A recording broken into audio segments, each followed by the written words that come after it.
Well, good evening. It is so wonderful to have you back once again, and welcome to our deep dive into the shadows. These spine-tingling stories from the subreddit of r/letsnotmeet. Each one of these is a haunting reminder that sometimes reality is more frightening than fiction. So grab yourself a snack, sit back and relax, and hope that tonight will not be your last.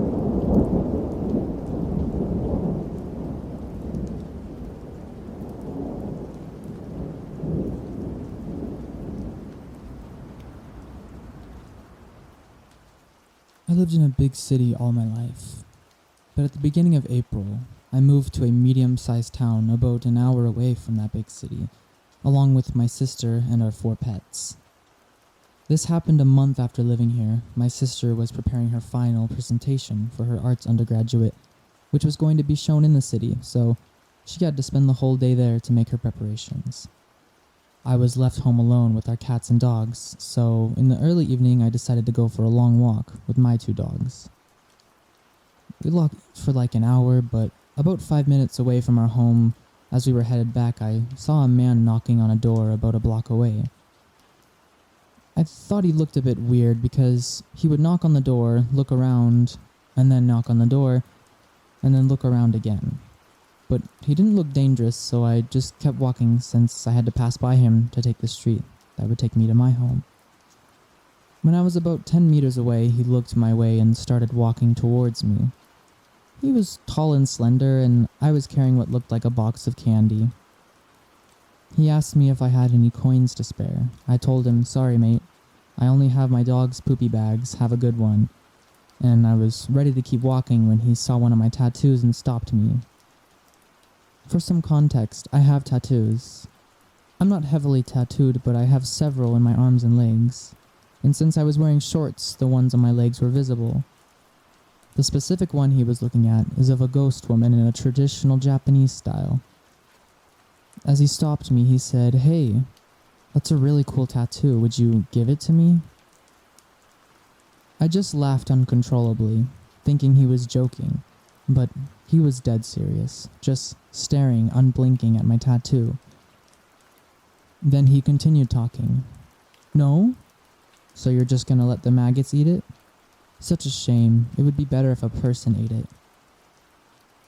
At this point he raised his face and looked at me straight in the eyes with a very flat smile that seemed to be an attempt to be friendly, but only made me feel even more uncomfortable.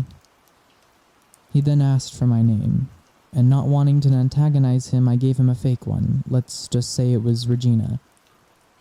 He then asked me if I lived in town, to which I also lied and said I was from a big city and just visiting. He then told me that he used to live in that city too, on the streets downtown. He told me he used to rap in buses to get money, and just out of the blue started rapping about me, still looking me straight in the eye. He made a rap about how I was very pretty, how amazing my tattoos are, and in his rap he said my name was Lorena. I corrected him and said my name was Regina and not Lorena, since I had a suspicion he realized I'd given him a fake name and was testing me. He just smiled and nodded. He then asked me if I'd give him my number. I said that my dogs and I had to go home, that they were expected. He pointed at a butcher shop a block away and told me that we could sit over there while I gave him my number. That it wouldn't take long, but I told him that I couldn't. That the one waiting for me at home was my boyfriend, but I was lying again. Since I was home alone, his smile faded a bit and he just said, "Well, that sucks." I wished him a good evening and turned around to leave, only for him to drop on his knees and grab my leg with both of his hands. He started caressing my tattoo while whispering, "It really is a cool tattoo." My dogs are pretty friendly, and they were very calm during this whole exchange, but when he grabbed my leg, they started growling. I pulled my leg out of his hand, wished him a good evening again, and just walked away as fast as I could. I took a longer way home to make sure he didn't follow me, and once home I took a shower and scrubbed my leg real well since I felt gross after all that. Luckily for me, I haven't seen him again, but for a while after that I made sure to cover my tattoos every time I went outside, just in case.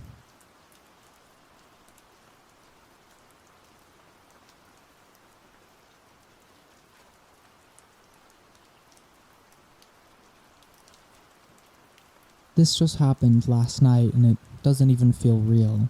In retrospect, I did the right thing and kept myself out of danger, but things could have gone worse for me, I realize. I walked to a bar by myself last night, already intoxicated and just looking for something to do. I met some people. It was a vibe. The entire time, there's a man with a mustache sitting at a table by himself, peering at me. I wasn't dressed cute or anything, but I figured he was on something, so I just didn't pay attention to him, silently sitting there. Eventually, I'm alone at my table again, about to finish up my drink and leave, when I hear a voice next to me. "You're Morgan." I look up from my phone and Mustache Man is sitting beside me. I stupidly gave him my real name. It didn't matter though, because he kept insisting my name was Morgan. "What do you want to own someday, Morgan?" A bit of an odd question, but I humored him because that's what you do with crazy people. Nothing in particular, why?" When I tell you, this man got genuinely angry at my response. I followed it up with, "A house, maybe?" He clicked his tongue and locked his head, looking at me like I just failed some kind of test that only he knew the rules to. This man looked at me like he had decided I was worthless, like I deserved whatever fate he was envisioning for me. "Listen, dude, you can stay here and chat as long as you aren't on some weird drugs or planning on drinking more, because I think you've had enough and not going to murder me." I added the last bit jokingly. "Oh, I can't promise I'm going to let you live." I've read the phrase, "his eyes darkened," in several romance novels before. I never knew what that was supposed to look like until last night when that man delivered that sentence, and let me tell you, it's not sexy. It is bone-chilling. I've listened to enough true crime podcasts to take that as my sign to dip. Maybe he was just joking, but I wasn't taking any chances. I hurriedly approached the bartender, and the mustache guy got kicked out, and I took an Uber home. I don't know who Morgan is, and I don't know who that man is.